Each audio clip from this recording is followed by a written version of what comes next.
यंदाच्या 10वी व 12वी बोर्ड परीक्षा संचलनात राज्य मंडळाने अनेक महत्त्वपूर्ण बदल केले असून कॉपीमुक्त अभियान प्रभावीपणे राबवण्यासाठी राज्याच्या मुख्य सचिवांनी परीक्षेत जिल्हाधिकाऱ्यांना लक्ष घालण्याच्या सूचना दिल्या आहेत। मुख्य सचिवांच्या अध्यक्षतेखाली नुकतीच बैठक पार पडली। त्यानुसार गैरप्रकारास प्रोत्साहित करणारे, मदत करणारे आणि गैरप्रकारात सामील अशांवर दखलपात्र व अजामीनपात्र गुन्हे दाखल केले जाणार आहेत।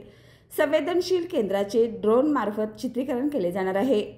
तसेच कॉपी झालेले केंद्र कायमचे रद्द होणार आहे। कोल्हापूर विभागीय मंडळांतर्गत कोल्हापूर जिल्ह्यातील 10वीच्या 34 तर 12वीच्या 23 परीक्षा केंद्रावरील केंद्र संचालकांसह सर्व कर्मचारी इतर शाळा व कनिष्ठ महाविद्यालयातून नेमण्यात आलेत। शिवाय ही परीक्षा पारदर्शक होण्यासाठी जिल्हाधिकाऱ्यांना आवश्यकतेप्रमाणे नियोजन करण्याची मुभा देण्यात आली आहे। या प्रसंगी राज्य मंडळाचे अध्यक्ष शरद गोसावी यांच्यासह सर्व जिल्हाधिकारी, पोलीस आयुक्त व अधीक्षक, जिल्हा परिषद मुख्य कार्यकारी अधिकारी, विभागीय मंडळाचे अध्यक्ष, सचिव ऑनलाईन उपस्थित होते।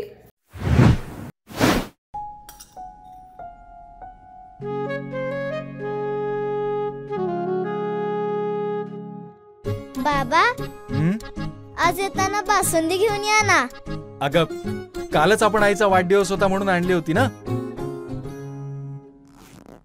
ऐकलं, गोकुळची बासुंदी पुन्हा खावीशी वाटतेय। खरं सांगू, मलाही खावीशी वाटतेय। पुन्हा पुन्हा खावीशी वाटणारी गोकुळ बासुंदी।